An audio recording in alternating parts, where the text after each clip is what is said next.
It has been 20 years of LEGO Star Wars, and where better for Brick Fanatics to ask people to share their memories of LEGO Star Wars than right here at Star Wars Celebration Chicago. I think my favorite memory is the very first year. I was at New York Toy Fair and got the boxed invitation with it was Luke and Darth Vader fighting on the stairs. And there was music inside, and I think there were lights too, but I don't remember that. I know there was music playing. And I got to see the very first LEGO model kits that they were putting out for Star Wars fans. And I remember thinking, what a great idea. Why hasn't this been done before? And of course, I knew why it hadn't been done before. There were all kinds of licensing issues and business issues with Hasbro and things of that nature, but they managed to get beyond all that, and it was pretty special. It was a great experience there. My brother and I, when we were kids, we both grew up in the era before there were official Star Wars Legos, and so we kind of kit bashed and made all of our own Star Wars Legos. So we had a Death Star laser, we had like a Lambda shuttle, and we had all of the characters, and we would actually like draw on the minifigs to be able to make our own Star Wars characters, and we just played with those sets and loved them. The memory that sticks out in my mind was going to Leland to LEGO headquarters, and as a kid, growing up, I had played with LEGO, I had played with Star Wars, and here we were working on the Freemaker show, and we had imagined a spaceship called Star Scavenger, and when we were at the Leland offices, they presented us the sketch model that the builders had made as maybe it will look like this, here's what the kit might look like. And it was amazing to have this thing that we had sort of dreamt up, to be able to hold it and interact with it, play with it. It was breathtaking. It was so exciting. And then when they came out in the store, we were there the first day to buy the kit.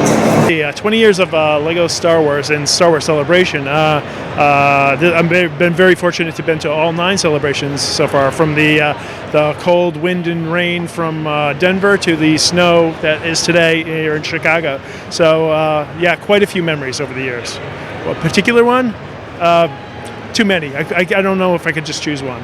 So my particular memory was my dad had bought us a Lego Star Wars a couple years back, like an all-terrain vehicle. And I remember my brother and I spent all of Christmas Eve building it. And it got to the point to where he spent like the few hours that we did. When we finished, we played with it and we just gave up. We just fell asleep for the rest of the day. Christmas Day, we didn't eat until the next night. But it was pretty interesting, like just being able to build that together, kind of like a little family, so it was pretty cool. I remember in 2005 when we first got our hands on the LEGO Star Wars video game. It was so revolutionary, and there weren't very many expectations for that game. Kids' games were not necessarily games that you would play as adults, and this game was a game that an adult could love, a child could love, and more importantly, for parents that could play with their children. And it brought so many revolutionary concepts that we take for granted now. Concepts like there's a story mode in the game where to sort of get around the canonical aspects of the storytelling, it introduced story mode where you could play the games, the level, with the correct characters. And then once you've completed it with correct characters, you could play it with any characters.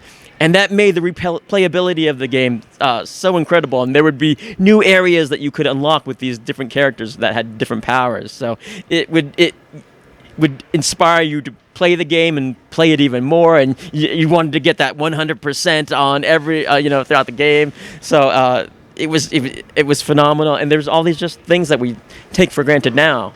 Drop in, drop out, co-op. It seems so obvious now, but they were revolutionary at the time. So it really brought something new to gaming.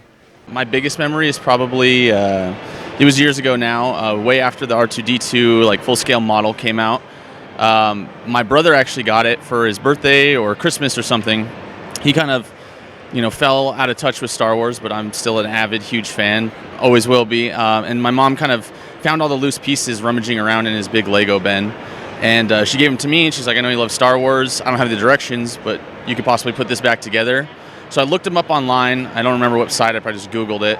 And then, like a couple days, I had to take a bunch of pieces apart, put a bunch of pieces back together. Some of them were like almost looked like they tried to glue it as a model, so I had to get those apart. And then, I just built it all back up from scratch with other directions, and it looks good as new, and it's on display downstairs in my house now.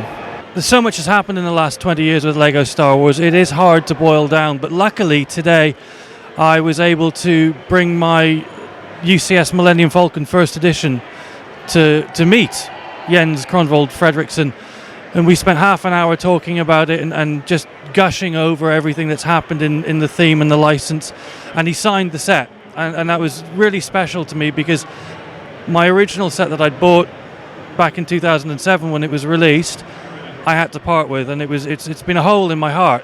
And this trip to Star Wars Celebration Chicago 2019, I was able to fill that hole, much to my wife's insistence, actually.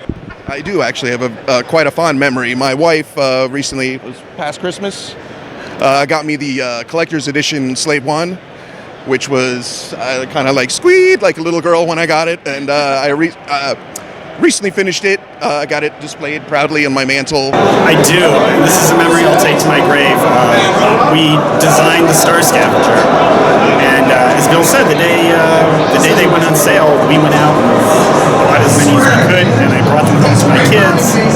And I remember waking up the next morning, and there was my son running through the house with the Star Scavenger, singing the Star Wars theme as loud as he possibly could. And at that moment, I was like, if the ground rips open and swallows me up and I'm never seen again, I'm going to die a happy man, because that was everything to me. A kid playing Star Wars and Lego with something that came out of my head. You can't beat that moment. So, one of the earliest Star Wars sets I bought was at Celebration 1 in Denver, and I believe it was the pod racing set. I was there with my dad. We survived the rain. We got into the store. It was in with all the other merchandise at that time, so we got some shirts, a book, and the Lego set, and I couldn't wait to get home to put it together. So in 1999, I'd have been about 13, and my brother and I, we found out Lego Star Wars came out, and we lived maybe a mile and a half away from the local Kmart. So we didn't have much money because I'm 13, he's 14. We got what money together we had, and we walked to Kmart. And so I had like less than $10. I got myself the Luke's land speeder, and he got the he had more money than me. He got the $10 speeder bike chase, and then once we had those, we were hooked and just saved all our allowance and kept walking back to Kmart to buy more and more of the sets. And now, because Luke's land speeder was my first set, that's the one that every time they come out with a new version, I'm like, I need Luke's land speeder. That's my favorite Lego set. So it's a lot of fun. Hearing everyone's stories is a great reminder of how much Lego Star Wars there has been over the last 20 years. Share your Lego Star Wars memories with Brick Fanatics on social media, and visit brickfanatics.com for all of your Lego news, reviews and builds.